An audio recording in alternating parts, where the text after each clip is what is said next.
Nope. Ooh, work on get that. We tried. Nope. So close. Irithel, a specialty pick for Skylar, making its breakout in the TLID Season 14 playoffs. This is the final lineup for the final game in this best of 5. One of these teams are headed to Axiata as we head to the desk with Ingan and Naisu. Thank you so much, panel, for breaking down. He's had a phenomenal performance up to this point.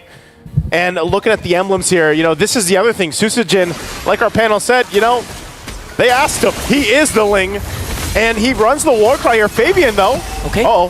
Quite low. A good response coming in from RRQ Hoshi. There's a thought from Idok to Windy, and he's now going to focus his attention onto Rins. All the while, Ezekiel just trying to poke down Susujin. Wow, there's enough of blooms there. Forcing out the Tempest of Blades early on. That was a good play coming in from Yeskiel. Now Fabian, he has the Queller, not going to connect. Susujin remains unbothered. Really limit testing, you know, in the early game at this point. Already getting those Tempest Blades out. Oh, in a hook! Fabian goes in and picks up the kill. That's a solo kill right there, and now Turtle for the taking. Okay. All the while, Susujin just focusing on his purple buff, while Yeskiel zoning out the jungler of RRQ Hoshi. TLID starting out strong. A kill for Fabian, plus secures the turtle. So already off to a good start, Team Liquid ID, based off that whole interaction they had. You know, even right now, it's proven a point that actually this Lilia pick's really good, able to slow things down. The Bloom's always a surprise amount of damage early on, even before she gets items. So still, you know, RRQ Hoshi gonna have to adjust from it. Nothing too crazy to work from. They are playing with a Ling, and we know how important these buffs are gonna be in the rotation for the Ling, for Susujin. Relying on the team to help him out if the pressure starts. That's the one thing you want to avoid, is a too big of a lead to build for Team Liquid ID to the point where they're just always in Susujin's jungle here. Yeah, but at the same time, RRQ Hoshi, they have to wait for the fact that Susujin needs to scale up. And looking at the proper targets that he could go for, I mean, Yeskiel has the Black Shoes, so at any given moment, if Susujin decides to dive, he can just pop off that Black Shoes and remain safe. And Susujin is not gonna get the kill that he's looking for. That's part of it. There's the initiation already. Idok out of the picture again. Susujin will jump in. He dives in with the Tempest of Blades, gonna connect onto 4, but when he manages to flicker out, here comes Skylar though. No casualties yet for TLID once again, but they were able to take down Idok. Not a strong start. A 0-2-0 for this Belleric. Yeah, very tough. Even utilizing the Revitalize that time, but still just overloaded with damage. You know, kind of dealing with this. Again, 0 and 2. He's going to be fine, though. Diamond will take some damage. They still might look to fight even further around the purple buff. Yeah. Just the Ring of Punishment just being a thorn in the neck for the whole squad of RRQ Hoshi. And now they're trying slowly, bit by bit, applying a bit of a pressure onto the jungle of Susujin. Again, this is a Ling that scales up pretty well towards the late game. That's why TLID, there's an internal pressure for them to try and get a huge lead early on, but if ever that fails, or if ever RRQ Hoshi manages to extend this game towards the late game, Yezikiel comes in with the Lilia. Again, Turtle up for the taking, a couple shots happening, and Susujin will make his way for this one. Okay, Dyren just doing his work, zoning out, here comes Split plus real world manipulation, all the while Windy is there with the backline, gonna connect with the Way of the Dragon, and still Rins gets the Turtle! Here comes the counter-attack coming in from RRQ as they take down Aran, but TLID, the rest of the cavalry on the attack, gonna bring down Edok and Dyren. So again, still exchanging. Fabian on the hunt, Rinse trying to get back. Fabian not going to be able to follow through on that one. So they break out Rins. Luckily, yeah, gets the turtle there. Does pick up the glowing wand now. Big part of the kit here, of course, for the Eve to set things up. But that was the thing too, you know, both the gold laners relatively just kind of having a chill time in that gold lane against each other. Skylar does have the Haas Claws now. Hunter Strike here over on the other side for Aaron Shiki. But look at the pressure here on the tier 1. Oh, are they going to commit the Way of the Dragon though? Okay, Windy for a turtle. For a turret might not be a bad trade for TLID, because again, this is where their lineup kicks in. They want to go for objectives as much as possible, because towards the late game, you cannot. It's hard to go up against a Susujin that's scaled up perfectly. Not to mention, Skylar is also rocking an Irithel. Yeah, this is the part too, you know, because of the fact that Fabian was part of the early kills that he got, he is scaling up. As long as Susujin doesn't go down, he's able to go ahead and just keep focusing on the farm, then at least you're in a position where you're not too outscaled. You should be able to go ahead and fight. And again, it's one of those things with a Ling where you can always just try to go ahead and sweep on in and maybe steal the Lord, or at least cause enough of a chaos situation where then it comes down to a 50-50 for the Retri. But right now, it's RRQ Hoshi just trying to keep things from getting too out of hand. Witty has been a nuisance, a part of this. Both junglers here. Jungler 1v1, okay. Sutsujin just really feeling the damage of the Sever. But again, if you're going to look at the 50-50s in terms of the neutral objectives, Fabian has a slight advantage, I would say, because of the Sever Retribution combination. It's like saying, it's like the Appraiser's Wrath or Retri combination that we've seen with the Fredrin, even the ult of the Balmond plus the Retribution combination. So TLID can actually, there's not much problem or pressure that they have to think about when it comes to Sutsujin out-retrying Fabian. Third turtle's up. Again, getting in position. Frontliners there at it. We'll see them set it up now. Okay, set up. Real world manipulation. Here comes Sutsujin though. Is he gonna go down as Diamond goes with the split? Gonna get caught up by 4 here as Aran. Okay, he has to revitalize, but is gonna get bursted down by Sutsujin. Here comes the split. Still there. Still there, gonna get ganked up by 3. He's gonna fall down in the hands of Fabian, but all the while, RRQ gets the turtle plus the kill. So right now, you can safely say RRQ won that trade. RRQ, I mean, a lot of the times that's Dyron's job. You know, he just tries to do things for the team, whether that's a turtle, whether that's a turret, cuts them off and keeps them focused on the goal for now. Sutsujin will pick up the Haas Claws. They'll also get a turret down. Berserker's Fury now too for Skylar. So 2 items locked in. Looking at how the farm's going, you know, relatively well. Well, right now, Fabian and Aaron Shiki at the top of the standings. They've been doing a great job at just kind of keeping the pace. Aaron Shiki will start to shine later on, already nearly there to the BOD. Does pick it up just now, so Hunter Strike and BOD for Aaron Shiki. He'll start joining the fights a lot more now, especially as we lead into this Lord about a minute away. And RRQ Hoshi, they can utilize the split pressure they can put on the map with a Ling if they want to. But still, he's going to have to go ahead and be mostly with these team fights for the objectives later on. Just because, again, even if it's just to steal with the Retribution. But Sutsujin's done a great job at just staying alive. Still trying to cover some ground here, but man, like, these ranged shots here from Team Liquid ID is what they have to overcome. The warning shots coming in from Aaron Shiki, making sure that Edok cannot just zone out the members of TLID, making quick work in the minions in the middle lane. And now looking at Widdy, he does have a good position with the brush. They might be able to take a pick off onto Skylar if Skylar decides to go back up top. See how they go it again. Look at the positioning right now. Skylar approaching. Okay, here comes the wave, the Dragon Flicker combination. Red Spike back with the real manipulation, but they're trying to cut off the exit route. Here comes Aran. Here comes Widdy once again. He's E-killed with the glooms. Gonna bring down 2. RRQ Hoshi, no answer as Sutsujin is just trying to go for the bottom lane push. He pushed in the lane a little bit. Lord's gonna come up. But man, TLID got 2 in exchange. They make their way to Lord, they'll start it up. And Sutsujin will see if he can pull something off, but he's gonna get spotted out by Widdy. Not sure if he's gonna be able to actually find an angle or a window to go in here. Dyron already taken the damage, split off. Okay, there's the kick. Here comes the glorious pathway. Widdy just trying to zone out Sutsujin. Forced to use out the Templars of Blaze. Here comes Skylar though, gonna pick up again all to Aran. And now a double man knockoff coming in from Widdy. RRQ Hoshi not backing down, trying to poke down Widdy.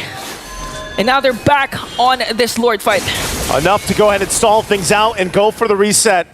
Both teams might just wait. Aran almost back up. Still, Widdy, blade armor now for him. We saw Skylar's damage already to preview it when he pops that heavy crossbow. But now they set things up. Edok still on the front side of it, has the Revitalize nearly available. The Wrath of the Dryad. So they'll find themselves in this situation now, fighting for the Lord here. And despite this lead, even the poke coming out from Aaron Shiki, of course, he is going to have to be able to respect some of the damage coming out in return. But neither team can actually commit to this Lord just because of how much threat there is in around this Lord pit. Yeah, and at the same time, with you can't just go in for the Jit Kundu combination because of the presence of Edok with the Belleric. Once he sees or once he feels that Widow is going to go in for the engage, he can just cast the Wrath of Dryad and just foil the plan of TLID.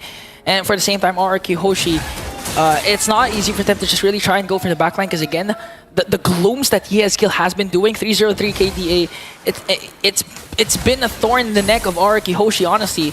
That's why Skill trying to zone out the members. Here comes Dyron though. Is he gonna cast a split? Real manipulation coming in from Rins. Aaron Shiki just dishing out the damage with the Rhapsody. Rins has to flicker away. Aran caught in a bit of everything. There's the Glorious Pathway. Widdy with a kick and gonna bring down Dyron. Dyron already out of the picture again. A Lord goes for a reset. I think it might just be a full reset again, even with Dyron out of the picture. So still, neither team wanting to fully commit. They continue to test each other's limits. Susujin will go ahead and grab the purple buff. Edok trying to provide that vision, but TLID still wants to poke them down. Oh, they want to go for more! And gonna bring down Edok! Susujin got stunned and got bursted down by Aaron Shaky! TLID executed that to perfection! 2 kills plus the Lord! The patience from the Cavalry will help them win that fight. Again, they took their time, they poked from a distance, and then they collapsed down at the right moment. Now RRQ Hoshi on the defense. Again, with this Lord pushing in, they should be able to hold it together. They might lose that tier 1, some of the tier 2s, but they're still in the game. Skylar has been able to go ahead and farm up now, 3 items locked in. But you see where the difficulty is for RRQ Hoshi. It's the range battle. And that's been the case almost every single time, especially when a Granger is across from you with a Suyo. And right now, they're going to watch the tier 2 in the mid lane fall to this push from Team Liquid ID. Oh, again, Aaron Shiki taking a couple shots on Susujin. He has to go back, quarter of the health left. Lord still make its way on the top side, and RQ, they'll get ready to defend, utilizing Rins' RWM when they try to push in. Not sure if Witty's going to go under and through. They're going to go in. Okay, Cheat Kondo is there. Real world manipulation coming in from Rins. The Glorious Pathway is also there, and they're going to make quick work of the Lord. No inhibitor turrets will be taken down for the side of RRQ Hoshi. Clearing it out. Susujin dealing with that bottom side. Ultimately dealing with the Lord, they're going to be fine, but they are going to lose still more in the jungle. You're seeing the gaps here between the gold lane, between nearly every single lane at this point. And you got to start to think, all right, RRQ Hoshi, how can they actually turn this game around? How can they win a team fight? Even if it comes down to the base, it might be up to them. But Edok, this Belric has not been working out the way they've wanted to. A lot of the times he's just kind of slowed down and caught out. Yehezkiel as well. You know, the Gloom's enough for burning him down. I mean, this guy's got the Enchanted Talisman, the Glowing Wand, and the Wishing Lantern. And it just seems to eat away at the tankier members here of RRQ Hoshi. Yeah, honestly, the Belric, it's more of a reactive type of hero wherein you're going to wait for TLID to go in full commit with the dive and then cast a Wrath of Dryad. But TLID knows this. They actually used this previously. Yeah. And they know how to work around Edok. So right now we have to commend Aran because Aran's been providing a lot of vision for TLID, enabling actually Widdy to find the proper angle for those Jeet Kundos. He doesn't even need the Way of the Dragon. The Jeet Kundos alone has been connecting to at least 2 members of RRQ Hoshi, setting themselves up for the burst that can come from Aaron Shiki. And now you got to see Halbert locked in here for Aaron Shiki. He's also got the Wind of Nature, so he has enough defensively, but also offensively to deal with that healing, that sustainability from RRQ Hoshi, whether that's the Revitalize being dropped down, but so far, even without the Sea Halbert, they've just been able to overload the damage. I mean, look at the shots here. Able to just take down, you know, almost a half health with the Death Sonata alone. The fight once again for the purple buff with the Lord coming up. RRQ Hoshi, they're going to have to deal with that, so it looks like no purple for Susujin. And we know this is a tough place to be if you're a Ling and you're also just this dependent on the purple buffs. We'll see if they can make a play elsewhere, because right now, Team Liquid ID wants to make their way to the Lord. Yeah, but they're not going to burst down the Lord just yet, because again, Fabian actually uses Retribution, because that's how much they know how valuable is the purple buff for Susujin. A scaling type of hero needs that purple buff. So right now, TLID, they're just going to play it safe, wait for Fabian's Retribution to be up, and again, look for a proper angle for Widdy to deliver the Way of the Dragon that Jeet Kundu. And the beauty of the lineup of TLID, because of the range that's coming in from Aaron Shiki, it's not even just the Jeet Kundu or Aran's Glorious Pathway that procs the Tempest of Blades from Susujin. Even just the Death Sonata alone will sometimes forces Susujin to use the Tempest of Blades right away. It's almost enough, and I like that. I like how Widdy was just kind of waiting with Fabian there, even as they were pushing down that bottom side, the long lane from this Lord, just to make sure that he can rotate and he's going to be fine, especially when the Retribution's up. So that time is now. Susujin picking up the BOD. They'll get the information they need. They're going to rely on Dyron and Edok to go ahead, but it's already going to be taken out. So Fabian gets the Lord. They don't want to fight this, so it looks like RRQ Hoshi will just go ahead and get ready for a defense again. Now breaking down the lineup, they've got a great high ground defense. They've got a great lineup that can actually defend to the base, but right now they want to go ahead and get this purple buff for Susujin. They're gonna fight for the purple buff, forcing Jiren to use the split once again. Here comes the Detonata coming in from Ironshiki, but it's gonna get blocked by Rins.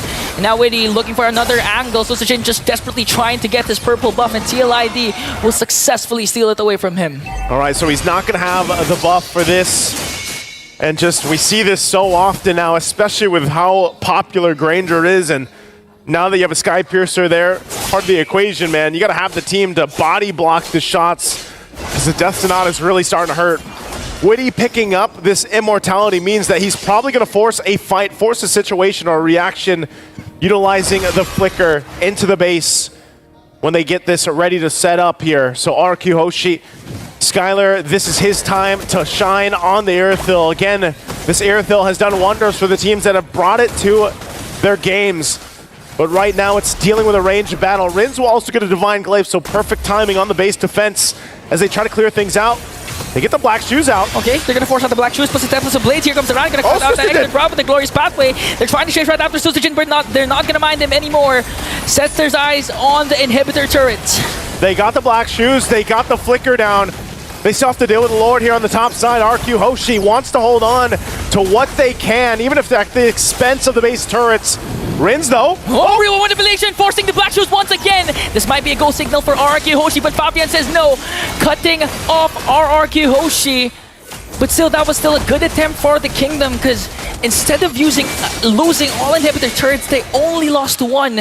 And a lot of credit goes to Susujin because they forced out Yezekill's black shoes right away. Yeah, I would say successful defense by RRQ Hoshi, holding down the walls of the base. Right now, 2 turrets still up. Despite being down this much, still got to give it to their lineup that they have here. Able to go ahead and lock things down. Rins as well. This time, they still get a position because they want to go ahead and allow that purple buff to be secured if it can and go in the hands of Susujin. It's going to work on the orange for now, but still, again, RRQ Hoshi staying in the game. If they can drag it on a little bit further, they might actually be in a position to contest the next Lord that comes up here, because nearly itemization-wise, they almost have everything they need, at least damage-wise. Now, tankiness, they got to build up a little bit more. Susujin also picking up a Malefic Roar. Edok, you know, he's along the way. He's got an anti-Cuirass and a Radiant Armor. That's why you just kind of see him dealing with a lot of the damage. I mean, as tanky as he's supposed to be, as the Spellrick is supposed to be, it just doesn't feel like it. And it's not like you're going to be able to just surprise anyone because of the fact that, you know, they're going to see you coming from a mile away. Yeah, exactly. And they're playing against, too, a Glorious Pathway. Aran has been a really good... I mean, look at this. Look at the Gloom damage. Okay, they're gonna try and work on the Lord and try and burst it down. Energy with that Sonata. Just look at Edok soaking up the damage. Too much. Aaron might get a kill onto Edok there. Susujin trying to survey the scene. TLID still holding on to this Lord. Edok able to get away. RWM dropped down. There's a Glorious Pathway, though. The Lord still for the fight. Susujin goes down. Tempest of Blade gonna try and catch Aaron Shiki, but waiting with a Jitkandu kill. Assisted him off to Aaron Shiki for that huge takedown. An answer for RRQ to bring down Aran. Dyron's immortality will be popped and gets a flicker out to safety. But Aaron Shiki, does he have the ultimate, though? RRQ Hoshi manages to lose Susujin, but TLID also got the Lord. The little glue's trying to catch up, too, but I'm surprised Dyron stayed alive. Great usage of the flicker. They might, of course, be able to hold on still, as Susujin will be up in 20 seconds. They will have the rest of the waves to deal with, but by that time, also, RWM will be back. They'll have everything they need to go ahead and go for the defense, even the Revitalize perhaps here, depending on how long they stall this out. Susujin now seconds away from being up, and Team Liquid ID still down Aran. We'll see how they manage this push in. They might just get the 2 base turrets left here. 3D charging up the Jitkandu. Again, he has the flicker plus the immortality, so they're not afraid to dive in all in. RRQ Hoshi just making quick work up Blurred up top. No inhibitor turrets taken down once again. Still so far successful defense for RRQ Hoshi, but this might change if TLID manages to find a proper angle. Still, these powered waves pushing in. Not sure if they're actually going to be able to get this. They do get a Black Shoes already out, though, from Yehezkiel. So again, Glorious Pathway, they want to take the bottom turret down. Okay, gonna try and work on the bottom lane turret, but RRQ still up. was ready for the response. Wow. Still saving one more hit of that turret, making sure that the walls of their kingdom are still there. RRQ Hoshi will have, again, you can chalk it up to a successful defense. 21 minutes in as Skylar picks up the Malefic Gun. And this has been enough time. Even the fact that a nice Queen Wand now in the hands of Rins, a fight that isn't in favor of Team Liquid ID around the next objective could turn this game completely over on its head. Dyron, though. They're gonna go full commit onto Dyron, forcing his split. Fabian! Oh, Fabian with the Queller! Making sure to break down the tankiest hero of RRQ Hoshi. And now they're in trouble because TLID, they can feel the push that it's coming in onto the middle lane. They saw what Dyron did earlier. They're not going to let it happen again, and now in the mid. Waiting with a conceal and a double man knock-up! Jade Kundu forcing the Templars of Blades! And I'm just soaking up the damage. He does have to revitalize now. And RRQ Hoshi lost all inhibitor turrets. Aaron Shiki sets his eyes on Suzujin, but Suzujin manages to evade that. They lost Dyron and all their inhibitor turrets. All the inhibitor turrets taken down. You gotta give it up, though, because it's been discipline that has played the part to Team Liquid ID, slowly but surely exposing the base now of RRQ Hoshi. You can take a look at the items here once again. Skylar, I mean, finally he gets that Malefic Roar too, so he's locked in, but look at the amount of gold over here for Aaron Shiki. Even down to the point where sometimes just switching some of the items. And now that this Lord is up, again, we're going to see if they're able to actually go and fight it off. Dyron and Edok gets whittled down by these damage dealers, even the Blooms alone. Difficult enough to actually find a window to go into here to contest this Lord right now as Fabian holds it together. Witty's positioning as well. Might look for a play, but they take their time. This has been the story so far for Team Liquid ID, is just taking their time when they know that they have somewhat of an advantage against RRQ Hoshi, but still respecting how this can change in the course of a team fight. Yeah, there's a fat wave up top building for TLID. Eventually someone has to deal with the wave up top as Suzujin works on the purple buff. Just look at the Death Sonata forcing Rins and Edok to walk away. Aran cuts the exit route off with a glorious pathway, but gonna get a shutdown onto Ezekiel. A kick coming in from Witty. The Mortate will be popped and will be brought down by Aaron Shaky. The Death Sonata was just too much for them to handle as Suzujin will fall down. Now they have to worry about the minions. The minions are already pushing into the base, but the Lord is secured by Team Liquid ID. And yes, RRQ Hoshi will defend the base for now. But again, for how long? And now almost 24 minutes into the game, you already saw how difficult it was. Suzujin is just showing up the front side, gets taken out, and a Winter Crown and a Rose Gold Meteor picked up.